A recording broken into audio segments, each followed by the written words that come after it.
جبلہ بن احم کے ساتھ حضرت خالد بن ولید کی لڑائی تھی، اور رومیوں کا لشکر بہت بڑا تھا، اور حضرت خالد بن ولید کے پاس تھوڑے لوگ تھے۔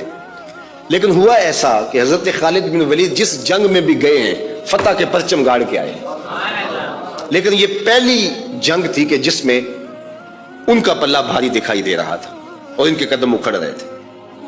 حضرت رافع تائی رضی اللہ تعالیٰ عنہ نے حضرت خالد بن ولید نے کہا لگتا ہے آج قضا آ گئی، آج نہیں ہم بچ سکتے، حالات جو ہیں ایک بہت بڑا لشکر اور ہمارے قدم ٹھہر ہی نہیں رہے، تو لگتا ہے کہ آج قضا آ گئی۔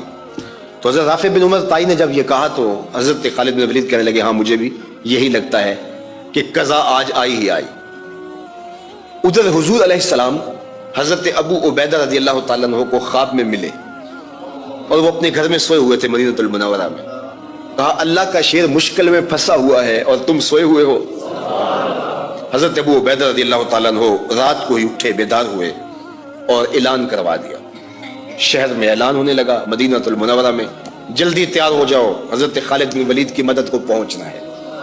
انہیں کتنا یقین تھا کہ حضور خواب میں آئے ہیں تو حضور ہی آئے ہیں، کوئی وہم نہیں سمجھا، کوئی گمان نہیں۔ انہیں کہا کہ یہ حضور نے میسج دیا تو یہ حضور کا ہی میسج ہے، حضور کا ہی پیغام ہے۔ تو انہوں نے کہا کہ جلدی جلدی اعلان کروا دیے، مجاہد جمع ہونے لگے، اور دیکھتے دیکھتے لشکر تیار ہو گیا۔ تو حضرت ابو عبیدہ رات کو ہی لشکر لے کر کے نکل کھڑے ہوئے۔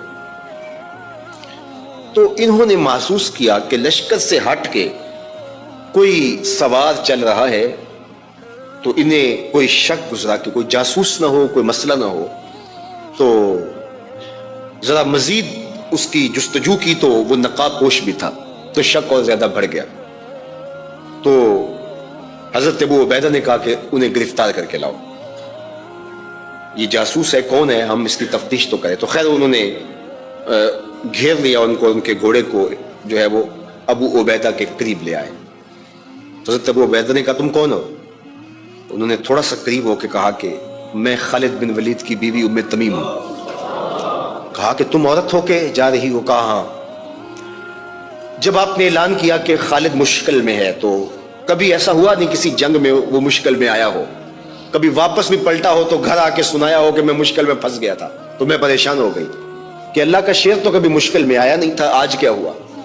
تو میں نے غور سے دیکھا کہ وہ اپنی ٹوپی گھر بھول گئے تھے، جس ٹوپی کے اندر حضور کے منہ مبارک سیے ہوئے ہیں، اور وہ جب بھی جنگ کیا کرتے تھے تو وہ ٹوپی اپنے سر پہ پہن کے کیا کرتے تھے، اللہ فتح عطا کرتا تھا۔ تو میں ان کو ٹوپی دینے جا رہی، اللہ اکبر، میں ان کو ٹوپی دینے جا رہی۔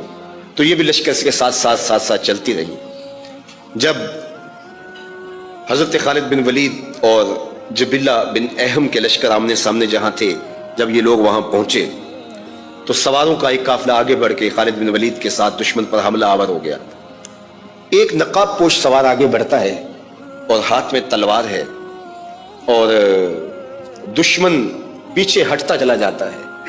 تو خالد بن ولید کو رشک آیا اس کی بہادری پہ، اور خوش بھی ہوئے، اور حالت جنگ میں اپنے گھوڑے کو ایڑ لگا کر کے اس سوار کے قریب ہوئے اور کہا نقاب پوش جوان تم کون ہو، اتنی بہادری سے لڑ رہے ہو؟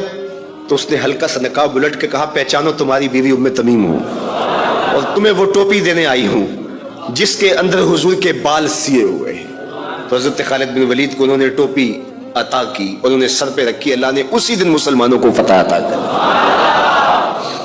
یہ حضور علیہ الصلوۃ والسلام کے بالوں کی برکت تھی، اللہ اکبر۔ حضرت ام سلمہ رضی اللہ تعالیٰ عنہا کے پاس، زوجہ رسول صلی اللہ علیہ وسلم کے پاس حضور کے مبارک بال تھے۔ حضرت عثمان بن عبداللہ رضی اللہ تعالیٰ عنہ کہتے ہیں کہ مدینے میں اگر کسی کو نظر لگ جاتی یا کوئی بیمار پڑ جاتا تو وہ ام سلمہ سلام اللہ علیہا کے پاس آ جاتے، تو وہ پھر ڈبیا سے بال نکالتی اور پانی کے گلاس میں ان بالوں کو جنبش دیتی، اور ان بالوں کی برکت سے وہ پانی جب بیمار پیتا اللہ اس کو شفا عطا کرتا۔ یہ حضور کے مبارک بالوں کی برکت ہے، اللہ اکبر۔ اور ایک دن حضور غسل کر کے آئے اور سیاہ رنگ کے مبارک بالوں، اللہ اکبر، کا حسن اور نمایاں ہوا، تو حضور نے ایسے ہاتھ ڈال کر کے ایک بال الگ کیا اور ساتھ ارشاد فرمایا من ازا شعرۃ من شعری فالجنۃ علیہ حرام. سن لو جس نے میرے بالوں میں سے ایک بال کو بھی اذیت دی اس پر اللہ کی جنت حرام ہے. ہم تو حضور کے غلام ہیں, حضور کے نوکر ہیں. حضور تو حضور رہے, حضور کے بالوں کی توہین بھی گوارا نہیں ہے. اقبال کہا کرتے تھے لوگ باتیں کرتے ہیں, ہم تو یہ بھی گوارا نہیں کرتے کہ کوئی کہے تیرے پیغمبر کے کپڑے میلے تھے. ہم تو یہ بھی گوارا نہیں کرتے. مغرب اس کیفیت کو سمجھتا نہیں ہے, اور وہ سمجھتا ہے کہ شاید ان حرکتوں سے میں مسلمانوں کے دلوں سے ان کے پیغمبر کی عظمت کو چھین لوں گا, نکال دوں گا. لیکن اسے بھول ہو گئی ہے. یہ ہزار گناہگار سہی, بدکار اور سیاہ کار سہی, دنیا دار سہی, یہ کاروباری سہی, لیکن جب اپنے دل کا سودا کرنے کی باری آئے تو مدینے کی گلی میں کرتے ہیں, اور سب کچھ لٹانے کے بعد بھی کہتے ہیں حق تو یہ تھا کہ حق ادا نہ ہوا. ہماری جانیں, ہمارے ماں باپ, ہماری نسلیں, ہماری زندگی کا ایک ایک گوشہ حضور کے نام پہ قربان. حضور کے نام کا جھنڈا کبھی نیچا نہیں ہو سکتا, ان کے نام کا جھنڈا ہمیشہ اونچا رہے گا. چاند کی طرف منہ کر کے تھوکنے سے اس کی نوری کرنوں کو میلا نہیں کیا جا سکتا. تھوکنے والے کا تھوکا اس کے اپنے منہ پہ آ گرے گا. تبت یدا ابی لہب و تب کا تازیانہ آج بھی دشمنان رسول اور شاتمان رسول پہ برس رہا ہے. اور میرے نبی کا نام کل بھی اونچا تھا, میرے نبی کا نام آج بھی اونچا ہے, رہے گا یوں ہی ان کا چرچا رہے گا. بڑے خاک ہو جائیں جل جانے والے.